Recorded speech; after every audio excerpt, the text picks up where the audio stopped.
I still feel like our lighting is a little weird, don't you? Like it looks a little shadowy. Hello, hello. We're coming on. We'll give you a few minutes to come in. We're a few minutes behind, but we're excited to chat with you for about 30 minutes. Is that good? Perfect. Yay! So excited that you guys are here. Oh yeah, you guys are jumping on. I'm so excited. So excited. Thank you all for being patient with us as we get ready. Hey T.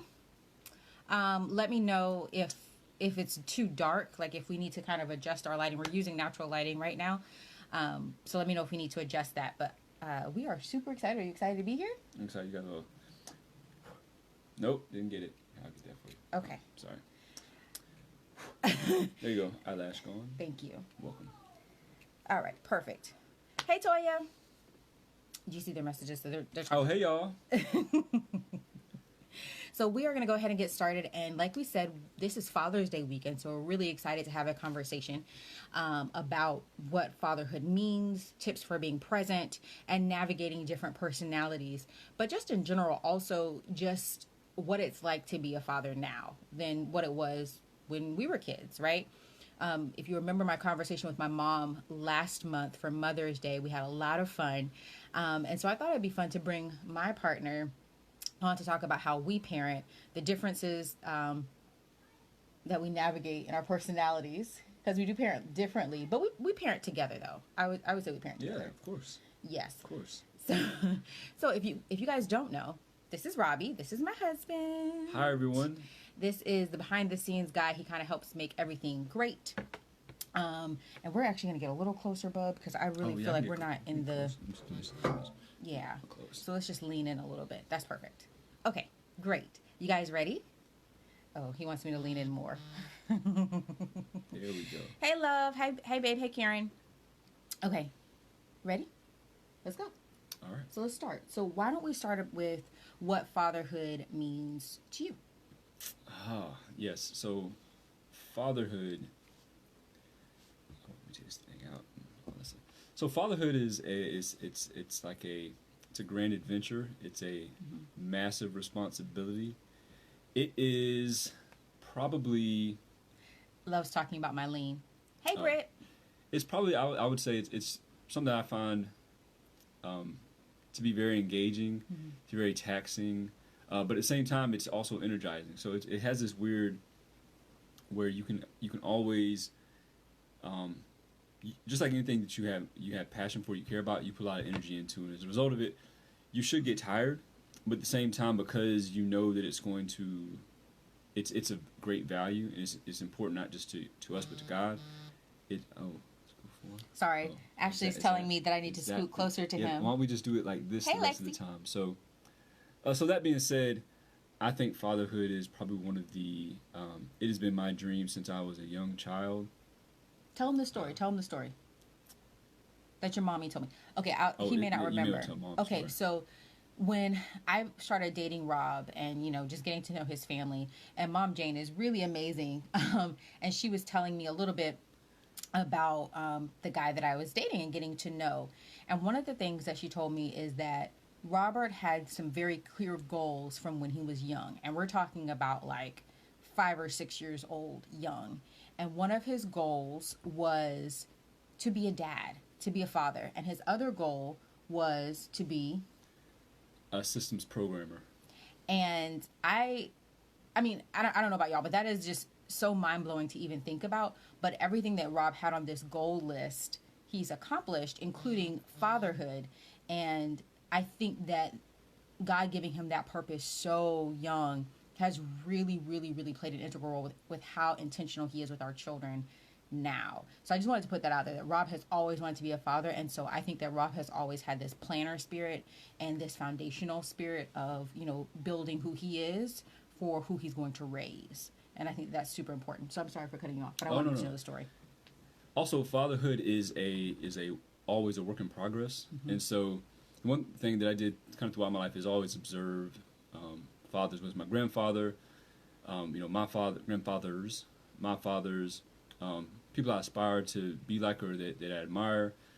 and how they engage like their children. So whether it's pastors that I've grown close to, whether it's other men, it's always interesting to see how they engage their children and the level of importance that they put on that relationship. So because it's a work in progress, there's always learning. It's a journey, not a destination, as they would say. And so I've enjoyed the aspect of kind of that continuum. And also, I've definitely fallen short in certain areas, and I've had to kind of course correct and admit let's say error in certain areas. Not in any kind of egregious area, just get that on wax. But in general, it's something that, like any human, you're gonna we have concepts. Even from our parents, we have ideas about how this should go, how this should flow, and you find out these kids is different, Ma, and they're not like what I was like or what Petra was like. And so because of that, now you really have to say, okay, I've got to pay attention to you as an individual and learn this person. Just like you have to learn your spouse, you have to also study and learn your kids and understand what their needs are, and provide direction for them over the course of their lives. So in a really short period, what does fatherhood mean? So you talked about how you've kind of navigated that, and I think that what I hear you saying, correct me if I'm wrong, when I ask you what it means to you, is to really be present and to learn. You see how he's blowing on me, y'all? My daddy used to do this to my mom, apparently. Oh. And she used to be like, ah. And I just felt that. I felt that in my spirit. It rose up. Sorry. But what I think that fatherhood means, when I look at Robbie, and this may not be his definition of it, but what I see when I see Robbie parent, and as I parent with Robbie, is fatherhood means to be present. So he's present in learning his children. He's present in partnering with me to parent them. And he is present in the sense that he is always adjusting. So it's less of exactly what our parents did or didn't do and more of what fits in that moment for our household and our family. And I think that that's what I've really noticed about Robbie. If I had to give a definition of fatherhood where Rob is concerned, it's being present. Yes. And if I could give an analogy for being present, it would be like playing the piano, right? It has the piano has a bunch of keys, let's just say. But the point of the keys is that they all had to be played at a certain time to sound right. So when someone's banging on a piano because it doesn't sound good, versus when you've learned and studied and rehearsed and all of a sudden now you can play that piano very well because you played the keys at the right time, you played them together at the right time, you played them for the right length of time. So that's kind of what you learn over the course of fatherhood. The being present is also knowing what the needs are at which time, listening so you can follow that, and then playing that key to help address whatever the need is at the time. Yeah, I think that that's key. I think that it's so important that when we're having this discussion, that the biggest thing that we drive home is it is going to change every day. Every day we're doing something different. Every day we're reacclimating ourselves to each other, to our kids, and we're kind of committed to that. I would say that that's one of the big things that Robbie and I have really strived to do when it comes to our boys, is making sure that every day we bring fresh perspective. Like, okay, today Jack is feeling this way. Today Sterling is feeling this way. So having to engage them in that way and being okay with them not necessarily being like us and responding how we may have responded to our parents. I think that that's really important. Oh yeah. That is the my youth pastor told me, he said, when you get married, you're bringing in, let's say you're both 30, right, when you get married. So you've got 60 years of differences, he would say, you're bringing together and trying to make things work all of a sudden, right? In a certain sense, you have the same experience with your children. Like, how you function in this world, how kind of the people around you function. But then all of a sudden, you've got this new person who changes rapidly, who changes daily. So with that, how do you adjust? I think it starts with renewing your mind daily, like not expecting the same thing that you did yesterday will work. And it may not work. It may only work in part. So there may be things you just tweak, and there may be things you like. Okay, today we're going to have to scrap what we did yesterday, and turn the page to something completely new. And we can't be afraid to do that. And we have to be confident that we've done the work, the pre-work, to make sure that as we move into this this kind of new page, and we're reading something new, and we're sorting this out, that all that is guided by the Lord first, and then He's given us the wisdom as parents to start to apply it with our children. So I was actually reading 1 Corinthians 13 of the love chapter this morning. Wait, don't shake it, baby. Oh, sorry. I shook it. All right. See, now it's not shaking. Right, now it's not shaking. But it was just saying that you can do all these things. You can have all the gifts and abilities and all these things in the world that's God given. But if you don't have love, it is as if it's nothing. It has no meaning. So I think starting off with the renewal of your mind, starting with love, for what you're creating and that you're serving God through this, is will give you the confidence and the ability to do it, knowing that God has got your back, and He we're imperfect humans, but He's always kind of helping correct in the background anything that we do that's imperfect. I would agree. I think that also in that is giving yourself grace. And I tell you guys this all the time. Here comes Sturls. Sturls, we're on a call, baby. You just want to see? Okay, well, come on. You want to come say hi? Want to come say hi? No? Jack, you want to say hi? No, not yet? Okay, well, can y'all give us a moment so we can Why finish? you put my thing in? Wait, I need it, baby. Mommy needs it so the phone doesn't fall over. So as you can see, this is how we are. Our children have access to us all the time. And while it can be like, oh, come on. Come in, Jack. And that's something that we have made available to them. And sometimes it can be super frustrating, being super honest, but it's also something that we kind of committed to. I wanted to have, yeah, it's my phone. Then why just white things on? Oh, that's the back of the phone. So as I was saying, so we give ourselves grace all the time. To be black. It's not black, baby. My son is upset because the back of my phone is white. He doesn't see the case on it. This is the case, baby. See? Why you take it off? I had to take it off for the stand. I know it's deep, bud. Okay. So anyways, we give them access, and we do that because in today's society, in today's community, there are so many instances where children feel that they don't have an outlet, that they don't have access, that they don't have a voice that's nurtured and encouraged, and that they are floundering because they are not given guidance readily. And I think that has been one of our things. We don't lock our doors. They can come and ask us anything. Even when we're talking to other people, typically they'll say, excuse me, and then ask their question. But we want to make sure that our kids know that we're available to them. That we're available to them, and that they can come to us at any time about anything. And so if you'll notice in my videos, they come and talk to me. Obviously, they come and talk to us right now. And that's something that we encourage, because I never want my children to feel that I'm not available, that I'm not accessible, and that I am not intentional about every moment that I get to spend with them. But when they're older, right, here it comes. There will be a slightly different, modified expectation on them. But right now, they have very distinct needs. And they're still growing.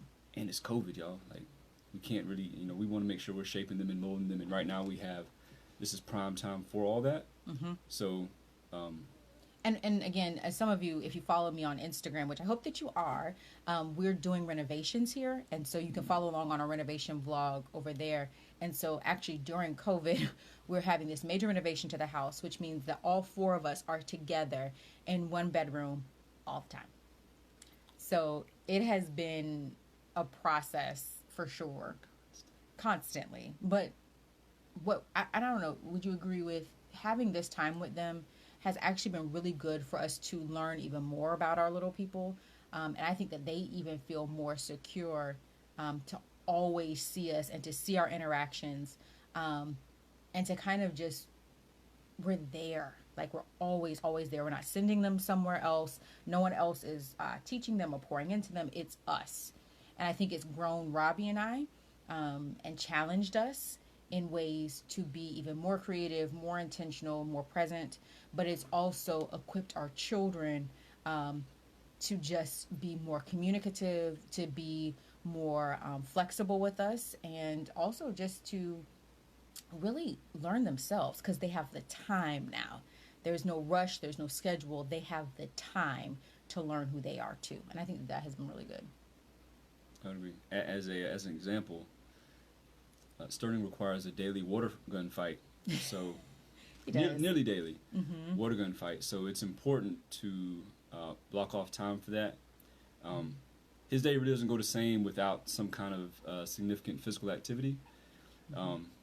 He also consistently dresses up as Batman on nearly a day-to-day basis. So there's Shout out to his godmother for that. Yes. And so there's certain things that just, whereas they may, for me, dressing up in costume may not be, necessarily, my cup of tea for that day or as an adult, but it's extremely valuable for him to be able to enjoy his childhood and to have these experiences, with his father, with the rest of his family and so on. So we make time to go out pretty much every day and have water gun fight, get some water balloons together, and all those things, because for him, this helps him, for example, de-stress. Like, he's in his house too, and we may think that our kids aren't having any challenges right now, but they don't get to play with other kids as much. They don't get to get outside as much and run around and do all the things that kids do. So this is a way, for us, that we also bring them in and also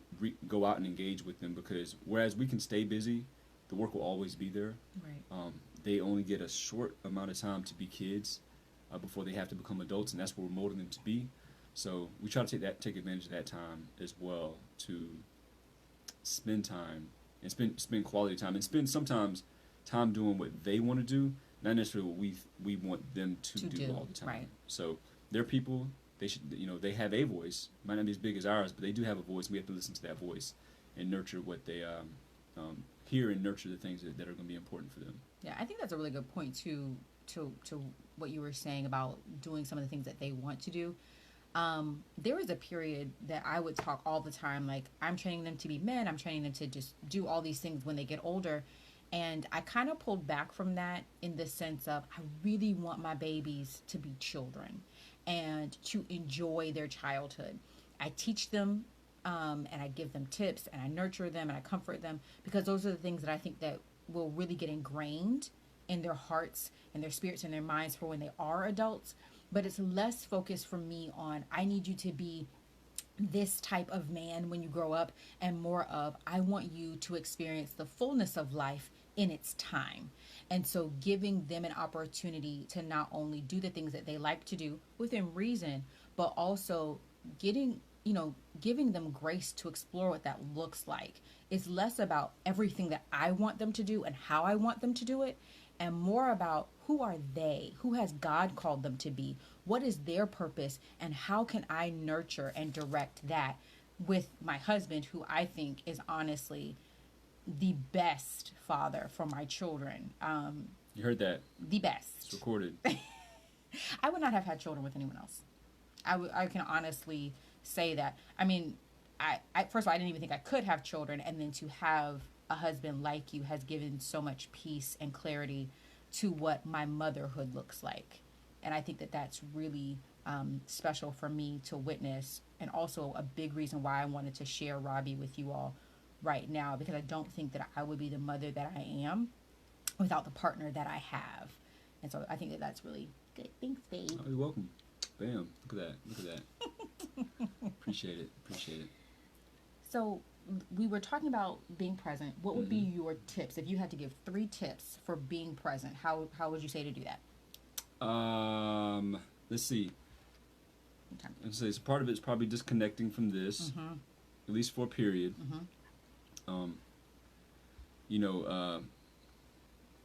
So I like to think of it, there's always something that's pulling us. There's always things that give you a great example. So I sometimes prioritize and deprioritize certain cleaning events within the household. All right. Wow. So that being said, Petra comes to me and asks me, "Why did you do that? Why didn't you take care of this instead of this?" And I have an approach to why I do certain things. And part of that approach is I found that though this was important, this other thing was more important right now. And I'm sorry, I keep hitting it in the desk. It's okay. It was more important, right, to do right now. And so, when it comes, obviously we have to work, we have to do certain things, but sometimes you sit home, you're like, I just want to watch some TV, right? Yeah. Kid wants to watch something else. Maybe someone has to win that, but maybe no one loses that, right? Or I can actually read to my kids right now, right? I can play some silly games with the kids. Like, we're all grown-ups, but sometimes we have to do that for their benefit, but it's also for our benefit because we're responsible for them. We're put in charge of them, and so sometimes we have to deprioritize stuff that may be important for stuff that is eternal. For example, right? Like what we do here, this has eternal consequence for their lives and for other people's lives and whoever they may touch and so on. Right. So, to me, being present is and focusing how the tip I would say is find your priorities, find what's most important to do at that moment. I keep tapping this desk and do that. What's your second tip? Yeah. If I had to say for a second tip, definitely remove distractions. So part of what makes it hard to make decisions is the fact that we have so many things that this massive plate, right? So I used to like cartoons. Well, I still like cartoons, but you ever see the old cartoons? They had like a stack of pancakes and Scooby-Doo maybe, and they would take one fork and they would stick it in and they try to eat it all. Yep. Right? Well, we can't do that. Right? We've got to like bite off portions of it at a time, and so sometimes we've just stacked our plate too high, and so we have too much. There's more than we could ever accomplish. Right. And so from that standpoint, being able to take off the pieces and the things that pull at us that are not important and probably shouldn't even be there, kind of having that ongoing evaluation helps us to say, okay, now when I have to deprioritize, there's only 5 things instead of 10 things to look at that will then help me to decide what's most important at this time. Okay. And what's your third one, if you have a third one? So for the third one, I would say, this probably should be first, but I think having a good prayer life helps because having a good prayer life is a conversation, right? And so sometimes you just have to stop and listen. And being present means you have to stop for someone and listen to them, and you got to just be quiet. Shut down all the noise that's going on around you and just be quiet and listen to someone individually. Kind of like having your spouse and they have a point of view that they want to share. But having a good prayer life gets you ready for that with a spouse or whomever you may be engaging. So part of being present, if you have a good prayer life, you know that sometimes I need to be quiet, sometimes I can talk, and then at other times, once we're done talking, we got to go do. And so from that aspect, I think that you gain a lot of perspective on, because we're engaging God in that fashion, here's how I can also engage people in like fashion. Absolutely. And even for single parents, if you're not married to the father of your children, having that open communication, but praying first, being prayerful in how you communicate, what you communicate, and even where you communicate will make all of the difference in the world, because there's a lot that's happening and you want to be able to share the load appropriately if you're able to do that. So that's a thing as well.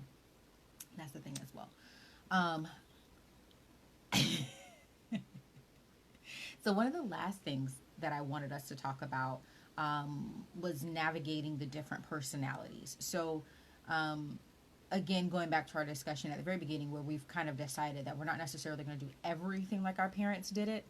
And that's okay. It worked for us. It doesn't necessarily work for our kids. So they're very different. Our children are very, very, very, very, very different. If you've ever met them, you will know them. They're the best of friends, but they're not alike, I wouldn't say. And so as a dad, how are you navigating that? How are you having that interaction with them? Ooh. So this is a growth area, I think, for all of Hi, us, Kathy. because we're predisposed to certain approaches, right? Mm-hmm. I think y'all have heard me give the example of toilet paper, right? So it would drive me crazy Because you did it wrong. toilet paper should go over, not under. That's how I live my life, okay? Petra doesn't seem to care about the way I live my life. She just like, however it goes on, that's fine. Yeah, as long as it's on the roll. And so there's this thing about learning what is true, what is like true versus what is preference, right? So I've had to learn both the boys in regards to like what I think is true or what my personal preference is. Yeah. And what their preferences are and what's true. So there's certain times that they'll have ways of interacting and I'll be like, for example, Jack's a little more emotional. Yeah, he's our sensitive baby. I'm less so. And so for a while, it took me a long time to adjust to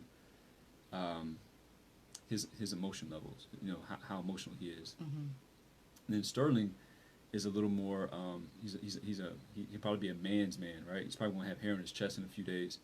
He was born with a mustache. But he's a little more like in your face. He's very physical. Very direct. Very direct, you know, very blunt. Cut and dry. And so that's more like me. So to a certain degree, I understood him a little bit more early on. Whereas it took me a while to kind of understand and figure out Jack. But there's certain ways that I would then, with Petra's help, absolutely, would learn to communicate with them, to talk to them. To look into their eyes when I communicate.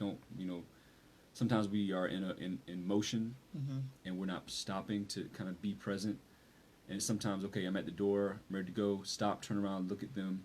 What was that you said? Okay, do this, and this. Or let me get that in just a second. I'm going to run downstairs. I'll be right back. And so learning that, and then learning that my way is not the way. Has been very important. And so once I kind of came to terms with that, I think I was able to kind of like cross that chasm over into being a much more, I could teach them what they needed to know as opposed to what I was going to force feed them because of how I live and my life and the things I had to endure or whatever, or things that I enjoy. But also there's good opportunity too, because like right now, at this moment, Jackson is watching Samurai Jack. Now, y'all might not remember what that was, but that was a cartoon that came out roughly the early 2000s.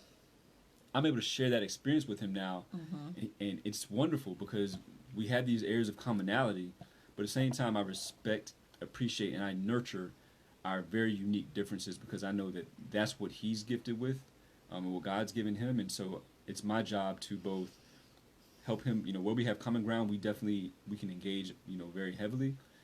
But I grow a lot because I watch him and I see his gifts growing and I see Sterling's gifts growing and who he is. And so I'm blessed because they are not me. They are different. And that's been the beauty of learning they're different and navigating their personalities. It actually enriches all of us because of that. Absolutely. So before we go, I just wanted to give a few tips on how to enhance or encourage the fatherhood around you. And I think that this is something that I've been learning as I've grown in my relationship, and something that I'm still having to apply. So let me say that. The first things first is allow dad to be dad.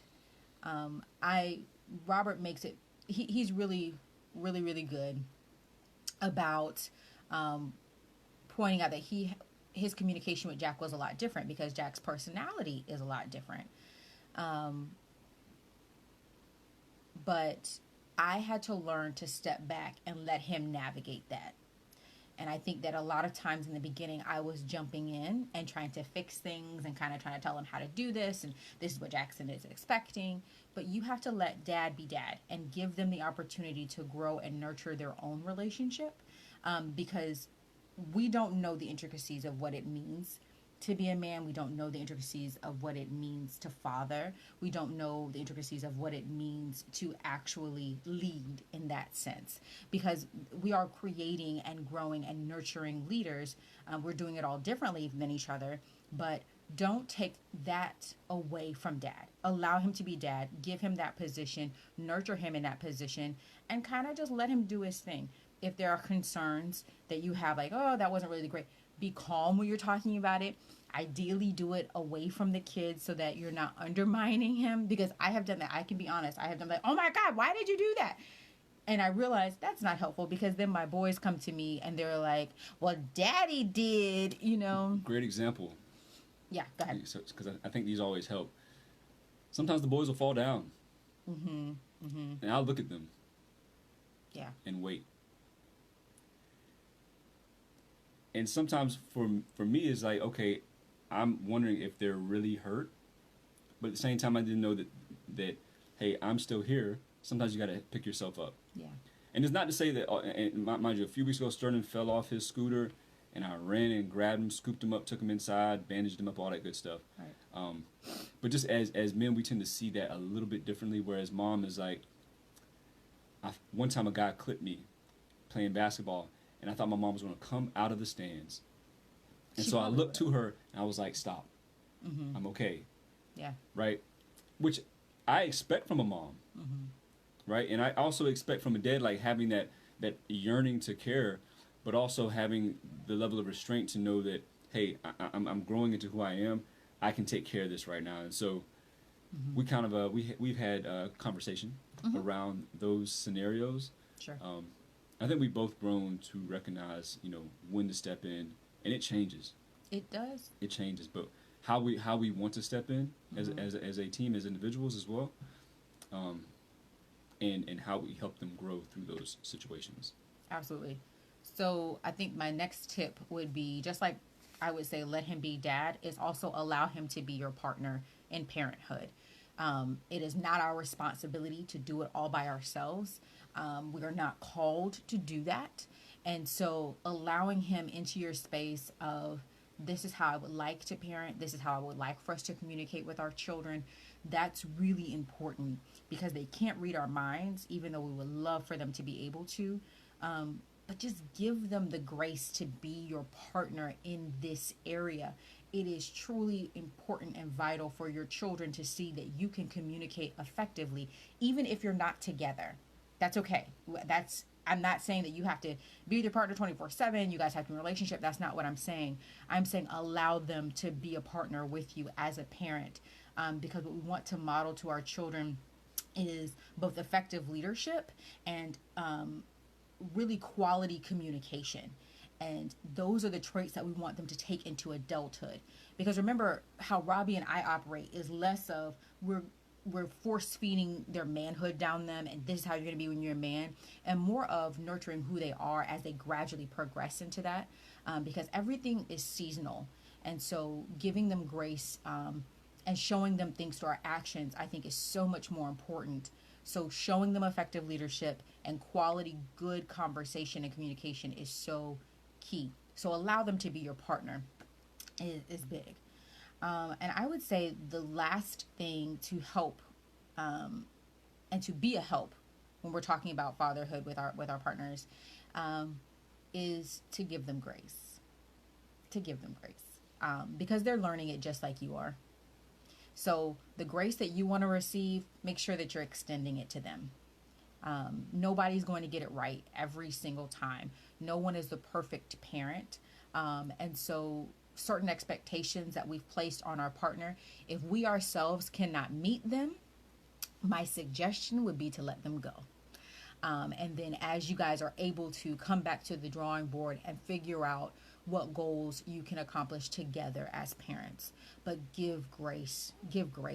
All of the grace that you want to receive, you need to extend.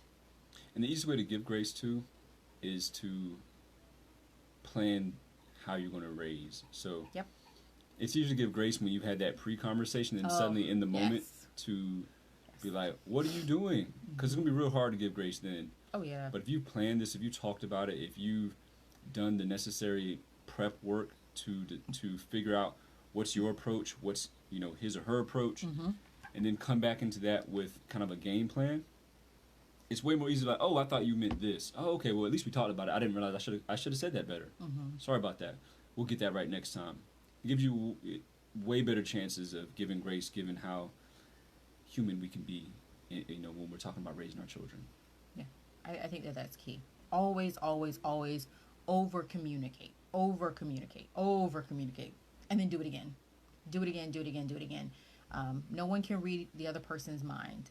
And so if you haven't communicated it, it's as if it doesn't exist. And that's something that you have to really have perspective on. Even this morning, I had a moment and I was like, oh my God, what is going on? Why are you not here? What are we not doing? And then just realizing, even as I'm sitting here, well, you didn't communicate to him that you really wanted him to be here before you guys got on live, or that you guys wanted to, or that you wanted to talk to him. I wasn't late. He wasn't late. Okay. He wasn't late. But just making sure that you are communicating, even when it seems like you're doing the most communicating, do it anyways. Always do more than less. Always do more than less. We all have that accountability and responsibility to make sure. Oh, but I'm not shaking the camera though. To ensure that, especially when we have these major topics to talk about, that those who are important know what's going on with us. So even today we had another lesson in communication that we're going to, we had our quick discussion. We're going to apply that, and that should make us better for each other, better for our children, and better for you guys and everyone else we engage with. Absolutely. I think that's key. So I hope that this has been beneficial for you, a little bit of educational and a little bit of insight into how we parent. We're not saying that we know it all at all. You have to apply what works for you and your household, but we hope that you've gotten some really good tips from us. Thank you for spending time. We were so excited to see you all jump on. Definitely share with us what your favorite tip was. We would love to hear that. And also share with us something that you do as you parent, especially dads and mamas. If you talk to the husbands, let them see that, let your partners see it, so that they can share with us some really good tips that they've put into practice as they evolve into the fathers that they want to be. So, and if I could say, talk to a bunch of dads. Yes. Like, get different perspectives on why they do what they do. Try to understand that. That's been very important, is just being curious. Yeah. And understanding, why people do what they do, what situations, scenarios brought them to that conclusion. And it's been very valuable, at least in my life, to kind of understand the reason for, perhaps a sterner approach, in certain seasons, and a softer approach in others, when they're adjusting to different things around them. But because this is our first rodeo, in a sense, we're still figuring things out day by day, and we have these kids who are unique amongst every single person who's ever existed. We need to also, understand, hey, how have other people done it? Then how can we take that and apply it to our lives? My quote is always, take the best and leave the rest. So take what's really good about it. It may not be perfect, but take what's good. Grab hold of that, put it in your piggy bank, use it when you need to. Absolutely. I would 1,000% agree with that. So again, thank you all for joining us. We're super excited to share a little bit of our hearts, but also we're excited to celebrate Father's Day weekend. So happy Father's Day to all the fathers. Happy Father's Day, fathers. And we hope that you have a great weekend. It's gorgeous this weekend. Try to get outside. Enjoy that. I know that not everything Petra has not is been open. outside, so I haven't. It's definitely 90 and humid. It's 90 degrees. Oh, well, never mind. I take it back. Which I love. But I don't think I don't know if y'all do. So just beware. I mean, so dads, if you want to go outside, go for it. Your girl will not be out there. I did not know it was 90 degrees outside. It's beautiful from the window though. So anyways, again, thank you all. Happy Father's Day. We hope that you have a wonderful weekend, and I will be checking in soon. Bye. Bye.